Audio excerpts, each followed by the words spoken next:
Sabéis todos que hoy es un día señalado, porque hoy se cumplen, hostia, cómo pasa el tiempo, tío. 2 décadas, 20 años, pues muchos lo catalogan, y no seré yo quien lo niegue, como el día más duro, más terrible de la democracia moderna española. No lo sé si tristemente merece ese galardón, fíjate qué galardón, ¿no? Sinceramente yo creo que lo de Miguel Ángel Blanco alcanzó cuotas de sensibilidad, de dolor, todavía mayores. Pero ¿qué más da? Si ambas fueron 2 verdaderas puñaladas para la sociedad de este país. 2 décadas, 2. Y poco tengo que decir, dado que los que seguís esta función de radio y en cierta medida pues me tenéis hiperestudiado porque lleváis ahí algunos hasta los 34 años que yo llevo aquí, sabéis que yo con este tema tomé una postura que muy pocas veces he explicado. Me decía Pedro, y me acuerdo que hace unos años comentaste esta historia, porque es una historia tan terrible y para mí tan vergonzosa, de la que España se tiene que avergonzar tanto, que un poco aplico lo que le aplico a las cuestiones personales de la vida, y es que aquello que te produce dolor lo tienes que dejar atrás. No tiene sentido caminar por la vida con dolor. Y hay que dejarlo atrás. Alguno dirá, ¿cómo? Comiendo. Mira, no es mala fórmula. A mí me da menudo por comer. Pero hay que dejarlas atrás. Y esta la dejé atrás, porque encima estuvo entremezclada con connotaciones profesionales. Yo estaba en la COPE. Acababa, si no me equivoco, acababa de llegar prácticamente a la COPE. Llevaba 3 para 4 años, una cosa así, en la cadena COPE. Y hubo un momento, un día, ya sabes que a mí me pega, igual que me pasó con lo de la invasión de Ucrania cuando llevaba 7 días, que lo llevaba dentro, llevaba con el freno de mano echado, tocando el pecho, y un día llegué aquí, recordarán Patri y Pedro, y dije, es que llevo 7 días que no me quito de la puñetera cabeza que estoy haciendo un ejercicio de hipocresía, porque no estoy diciendo lo que pienso de esto que acaba de pasar en Ucrania. Y es que yo tuve la sensación de que nos estaban implicando en una guerra que, con todo el respeto del mundo, yo entendía que no era mi guerra. Rusia le declara la guerra a Europa, eran los titulares de la prensa de este país y de toda Europa, todos ellos americanos, de fondos de inversión americanos. Digo, oiga, a mí no me toque usted los cojones, que a mí Rusia no me ha hecho nada. Claro que me jode lo que le ha hecho a Ucrania, claro que moralmente estoy con el pequeño, el débil, nos ha jodido, si no, ¿dónde está la humanidad que ha de habitar en mí? Claro que hay que hacer la ayuda humanitaria a Ucrania, que sea menester hasta el último esfuerzo, con los millones que puedan necesitar de nuestra ayuda, que puedan tener que venir, pero a mí no me ha declarado la guerra a nadie. No me intente usted meter en una hostia que no es la mía. Y tardé una semana en quitarme el correaje para atreverme a decir aquello. Cuando, hostias, bueno, lo sufrí los primeros días. Parecía que yo estaba con Putin y llevaba años diciendo de Putin lo que todos los demás no decían. De hecho, le daban hasta las llaves de Madrid y reconocimientos y nombramientos para galardones de la paz. Y el putiniano me encontré con que era yo solo porque me atreví a decir lo que pensaba, que es que a mí Rusia no me había declarado ninguna guerra.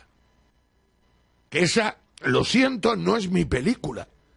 Como no es la película de Ucrania si mañana yo tengo un conflicto con Marruecos. no es la película de Ucrania. Bueno, pues con esto me pasó en la COPE igual, Pedro se acordará. Yo no escuchaba ni a Federico, ni a Luis Herrero, ni a... Yo no oigo radio de palabra hace cerca de 30 años. Yo oigo compulsivamente música desde que me levanto hasta que me encierro en el reposo del guerrero. No se escucha otra cosa en casa, en el coche, que no sea música. La necesito para vivir, para sentir, que es lo que me parece interesante en la vida, sentir. Y la música me ayuda a sentir. Pero yo estaba en la COPE oyendo todo el día de fondo, después del atentado y de las elecciones, todo el coño día se oía de fondo la misma murga. Y es que aquel gobierno que en aquellos días me mintió, se tiró un año intentando justificar su mentira. Y además, ¿cómo iba a creerle después de mentirme aquellos 3 días a lo que me dijese por muy verdad que pudiese llegar a ser? Si a ti alguien te miente hoy, ¿me puedes explicar cómo cojones le crees mañana? Pues eso me pasó a mí. Me habían mentido en la gestión del atentado y tras perder las elecciones, ¿cómo iba a creer yo todo aquello que me contaban todos los días? Sobre todo cuando sonaba a que el atentado le habían hecho Iñaki, Joseba, Aitor y Kepa. Yo decía, ¿pero estos son bobos o son gilipollas? De hecho, hoy lo acabo de leer. ¿Dónde lo tengo? Por aquí. Lo acabo de leer, lo he leído en voz alta y Manuel y Pedro no daban crédito. Ahora mismo, esto es de hace 2 horas, Aznar. Jamás llegó al gobierno ningún documento que descartase a ETA. Pero 20 años después todavía me quieres meter en esta película, ETA. ¿Pero qué me estás contando? Fíjate de hoy, 20 años después. Jamás llegó al gobierno ningún documento que descartase a ETA. Oye, chico, que tú eras el presidente del gobierno. Tú no puedes decir esta sandez. ¿Cuántos documentos cuántos documentos hay que impliquen realmente a ETA? ¿Pero de qué me estás hablando? Más allá que no lo sé, de que entre asesinos y grupos terroristas suelen compartir teléfonos de dónde comprar las pistolas y las bombas, que es la única parte que yo no descarto aquí, que en algún momento, aunque el explosivo se consigue en Asturias, se va robando en la mina. Pero si en ese momento alguien me dice, no, es que el explosivo fue uno de ETA el que les dio el teléfono de dónde se conseguía. Pues sí, me cuadra, porque entre grupos terroristas y entre asesinos, pues evidentemente comparten teléfonos donde conseguir aquello con lo que quieren matar. Solo faltaba. Pero ¿qué cojones pinta el presidente del gobierno en aquel atentado? Hablando hoy 20 años después de ETA. Dice, jamás llegó al gobierno ningún documento que descartase a ETA. Aznar. Y más el mismo Aznar, que en las declaraciones que hizo en la investigación de esto, llegó a decir que los que idearon el 11M no están ni en desiertos remotos ni en montañas lejanas. Una frase que todos los analistas mundiales señalaron con lo que la mayoría de los expertos internacionales, porque se han escrito ya libros en 20 años, creen de esta movida. Y es que detrás de esta movida, como también creo yo, es solo un pensamiento mío, y un pensamiento, repito, manifestado por muchos expertos. Y es que detrás de aquel atentado lo que estaban eran los servicios secretos marroquíes y muy probablemente, porque no van solos a ningún lado, los servicios secretos franceses. hablar de ETA 20 años después es que solo se le ocurre a un Tolili desfasado, a un prepotente absurdo como Aznar, que 20 años después todavía quiere tener razón en la mayor mentira, con la del comité de expertos de Sánchez, que un presidente de un gobierno le ha dicho a un pueblo. Por lo tanto, llegó un momento en que a mí la cantinela de quién había sido del PP del año siguiente me estallaba en la cabeza. Y un día llegué al micrófono de la COPE, 3 de la tarde. Saludos y muy buenas tardes. El niño Porrúa tiene algo que decir. Estoy hasta los cojones que un año después del atentado, primero, esta gente no haya sabido perder. Y segundo, los que me mintieron en un día clave de mi país son ahora los que se quieren convertir en los medios de comunicación en los adalid de la verdad de este atentado. Y dice, bueno, es que es llamarme gilipollas a la cara. A la cara. Miren, han pasado 20 años y la perspectiva del tiempo ayuda de cojones a ver un poco más el bosque y a ver un poco menos los árboles. Estos taraos de la conspiración para justificar su mentira incluso llegaron en algún momento a insinuar que el PSOE sabía que se iba a producir ese atentado, lo cual es de unos cojones mayúsculos, entre otras cosas, porque hay declaraciones del propio Zapatero el primer día diciendo que había sido ETA. Porque el propio País, el diario El País, al día siguiente titulaba La matanza de ETA, a 5 columnas. Entonces es absurdo llevar esto a una teoría tan enfermiza. ¿Qué es lo que pasó? Pues yo no lo sé. He leído mucho de allá a acá. En aquellos días nos bombardearon. Pero han pasado 20 años, miro para atrás, lo veo en la distancia y digo, Walter, haz una lectura un poco más amplia de cuál era la partida en ese momento y cuál es ahora. Y lo que yo recuerdo es que en ese momento España estaba en el eje anglosajón con Estados Unidos y con Inglaterra. Lo que yo recuerdo en ese momento es que España se había convertido en el país de Estados Unidos en territorio europeo. Estratégicamente, vamos, sin ningún género de dudas.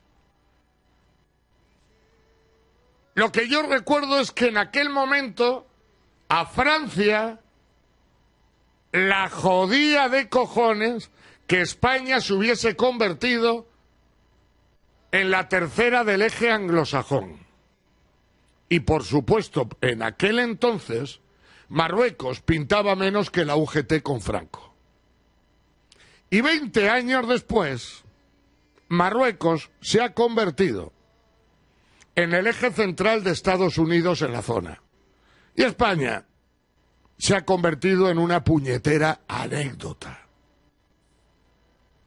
En una puñetera anécdota. Lo que no tengo duda es que esos explosivos se compraron a 2 meses del atentado. Es decir, preparando un atentado de cara a las elecciones. Lo que no tengo duda es que ese atentado se hizo 3 días antes de las elecciones para alterar el resultado de las elecciones. Lo que no tengo duda es que los que idearon el atentado consiguieron lo que buscaban, que era que el PP saliese del gobierno español y entrase el PSOE. De eso no tengo duda. Que lo que se buscaba con el atentado, que eso es algo que debería hacer reflexionar al pueblo español, que los hijos de puta que idearon ese atentado consiguieron lo que buscaban. Repito, ese dato que es objetivo nos debería hacer reflexionar. Lo que no tengo duda es el giro que se ha dado en las posiciones de España y Marruecos con respecto a Estados Unidos. Lo que no tengo ninguna duda es de que el rey de Marruecos vive en París y que donde está Marruecos está Francia y donde está Francia mayormente está Marruecos. Y lo que no tengo duda es que, sabiéndolo como lo saben la mayoría de las élites de este país, jamás en la puta vida se va a reconocer, porque solo un minuto después mayormente tendrías que declararle la guerra a Marruecos.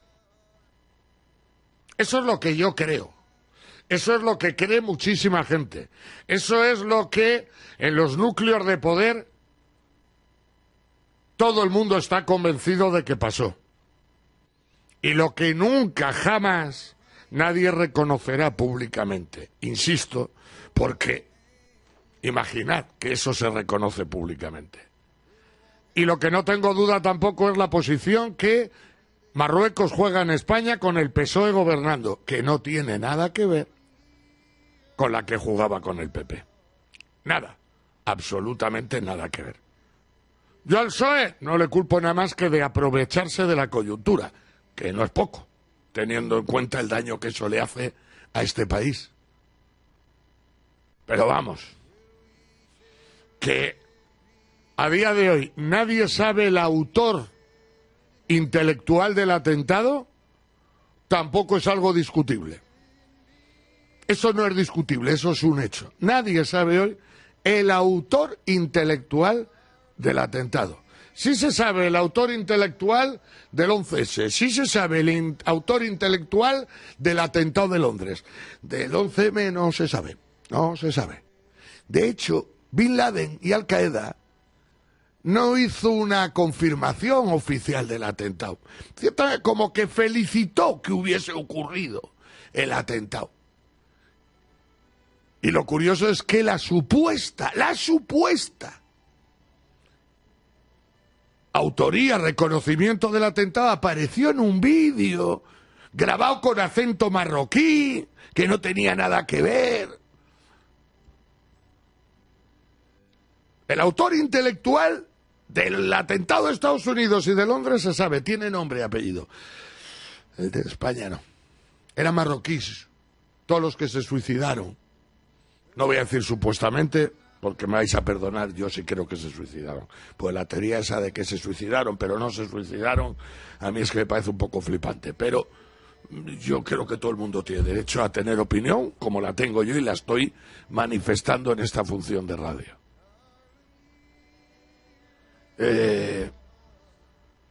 No sabemos quién ordenó el atentado. Y no lo vamos a saber jamás. Y no lo vamos a saber jamás. A partir de ahí, pensad cada uno lo que os apetezca pensar.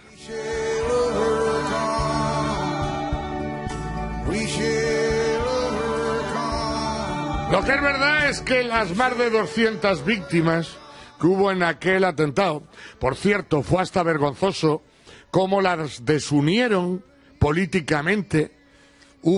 Dio el cante que había un interés político para desunir a las víctimas de ese atentado. Acabaron habiendo 4 o 5 organizaciones. Se politizó vilmente, porque es indiscutible que el PSOE después, desde el poder, hizo todo lo posible para que a todo esto se le pegase una patada. Dijo, hostias, no jodas, a ver si se va a descubrir algo que nos obligue a reconocer que estamos aquí como consecuencia de un atentado premeditado, para que nosotros, aunque no lo supiésemos, estemos aquí, y sobre todo echar a los que estaban, que habían establecido unas relaciones con Estados Unidos que los cojones, que ni a Marruecos ni a Francia le venía bien que España se hiciese el amigo de los primos de Zumosol anglosajones. Ah, y otro detalle, dado que hoy Aznar habla de ETA, mira, 20 años después, y que el presidente que mintió a todo un país tras un atentado 3 días, tenga los cojones de decir hoy, jamás llegó al gobierno ningún documento que descartase a ETA. Chaval, que el que tienes que demostrar que fue ETA, fuiste tú. O el hecho de que nunca llegase ningún documento ¿Llegó algún documento que descartase al Grapo? ¿Llegó algún documento que descartase al GTP, al grupo terrorista porruano? Tolili. Bueno, pues él que habla hoy de ETA. Una pregunta, señor Aznar, que igual esa no se la han hecho nunca, o sí, porque yo soy poco original. ¿Me puede usted decir cómo es posible? ¿El atentado fue un jueves? Un jueves, sí. Un jueves, a las 9 de la mañana, 8:30, ¿no? Sí, por ahí, sí, entre 8 y 9, sí. A las 8, 8:30 de la fueron mañana. varias ¿qué más da? explosiones.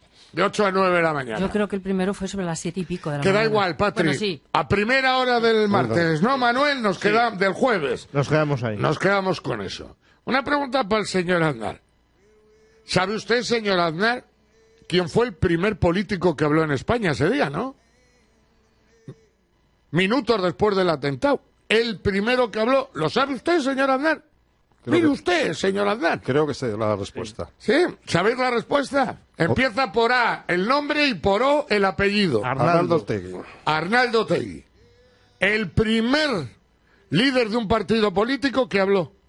A las 9:30 o por ahí. ¿Sabéis qué dijo Otegi a las 9:30 de la mañana, poco después del atentado del jueves, ¿Sabéis qué dijo Otegi? ETA no ha sido. Que no es que en 40 años, tristemente, a ETA le caracterizase negar la autoría de atentados.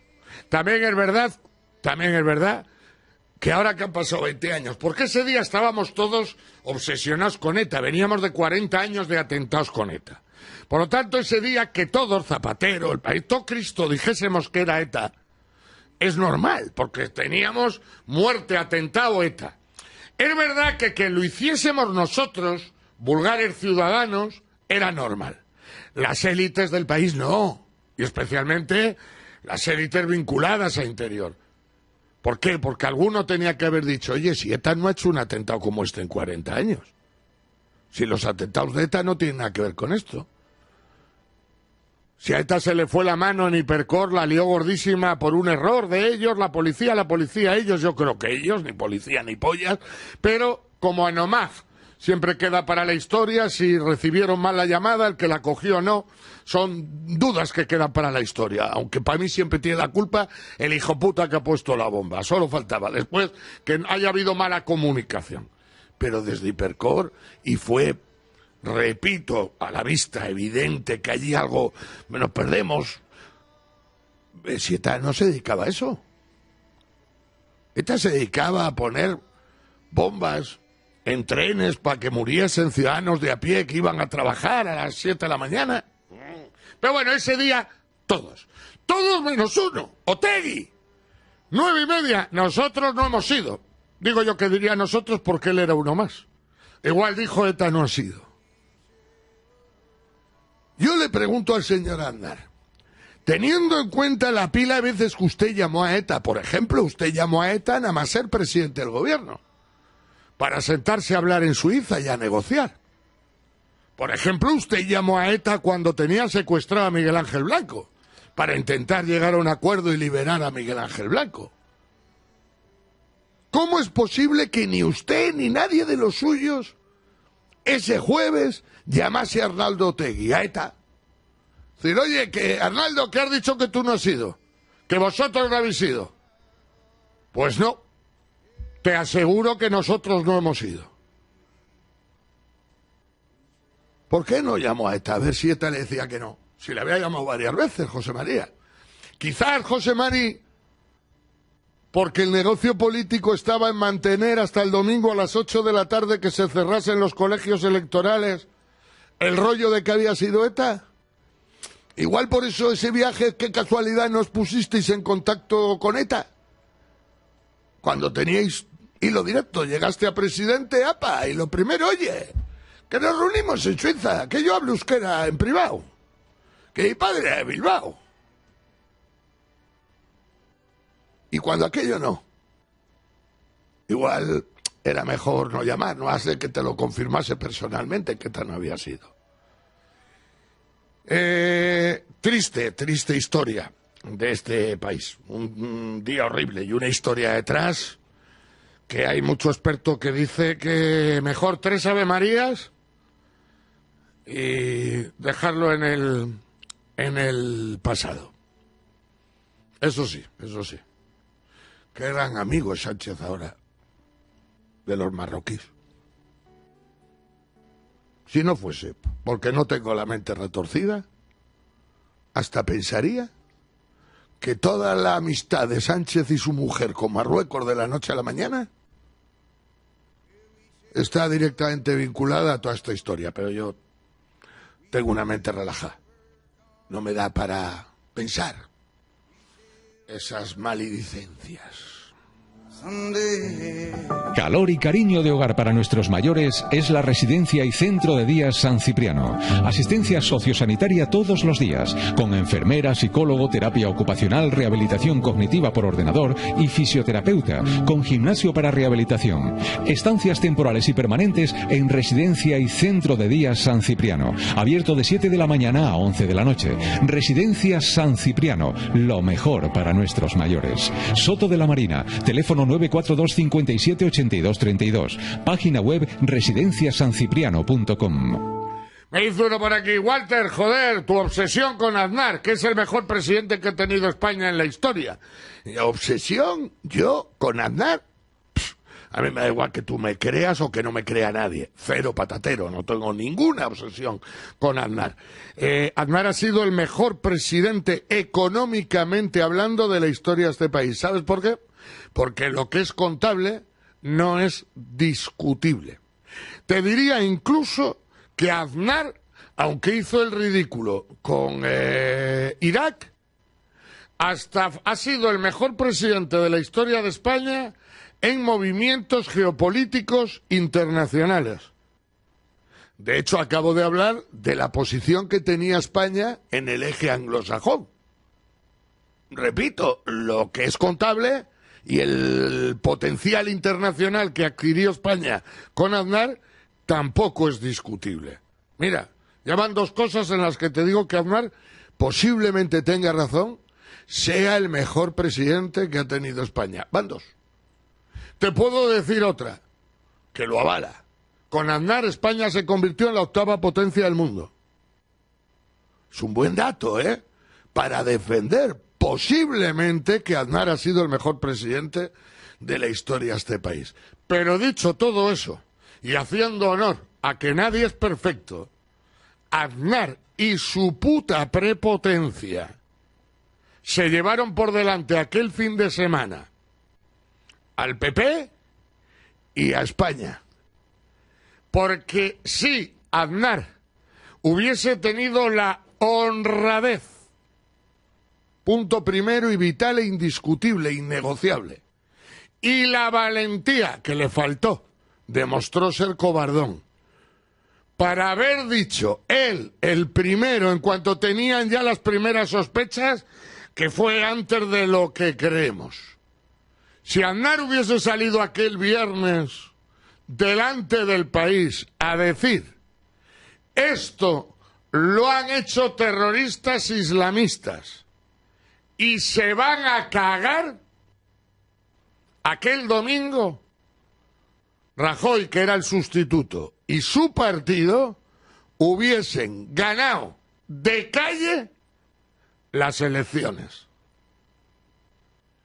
Igual de demostrable es la teoría de que en algunos ámbitos posiblemente sea el mejor presidente, en algunos, principalmente el económico a la cabeza, que ha tenido este país. Igual que eso es indiscutible que su prepotencia, que estaba a la vista de todos, porque no la disimulaba, llevó al matadero. ¿Y dónde estamos? A España y a su partido.